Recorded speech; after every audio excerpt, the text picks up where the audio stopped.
Í byrjun desember kvað Hæstiréttur upp sögulegan dóm í máli Valdimars Jóhannessonar gegn ríkinu og ógilti afgreiðslu sjávarútvegsráðuneytisins á beiðni hans að fá úthlutað veiðileyfi og aflamarki.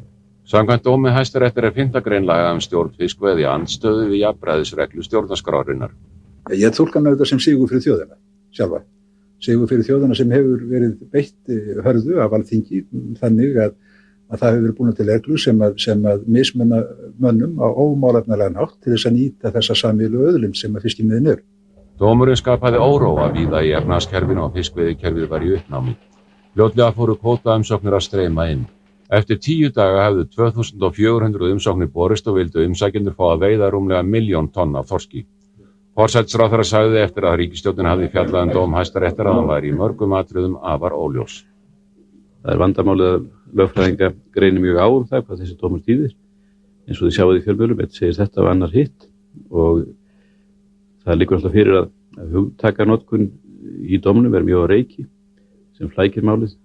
Lagaprófessorar voru ekki sammála áhrif dómsins sem stjórnarandstæðingar á Alþingi töldu hann merk tímamót og gagnrýndu ríkisstjórnina sem þau sögðu ekki taka dóminn alvarlega. Það alvarlegt og það vekur upp að túlkun ráðherranna virðist vera að ekki þurfi að gera breytingar á kerfinu sem hefur verið í þágu fárra útvaldra.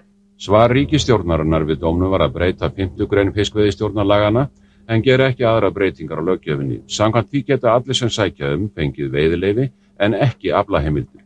Þær verða menn að kaupa eða leigja. Mesti vandinn sem við stóðum frammi fyrir var varðandi smábátana því að dómur Hæstaréttar setti atvinnuhagsmuni trillukalla í algjört uppnám og samsvarandi óvissu í öllum þeim fjölda byggðarlaga sem hafa treyst á afla þeirra. Þannig að við verðum að finna leiðir til þess að treysta atvinnuhagsmuni og atvinnuréttindi trillukallana. Trillukallar á Vestfjörðum og víðar voru engu að síður æfir og töldu þetta dauðadóm yfir smábátaútgerðinni. En LÍU-menn voru tiltölulega ánægðir en óttast þó að skipum fjölgi of. Í öllum aðalatriðum þá munum við halda, sýnist mér, áfram því meginkerfi sem við hefur skilað okkur svo góðum árangri sem raun ber vitni. Stjórnarandstæðingar töldu á hinn bóginn of skammt gengið.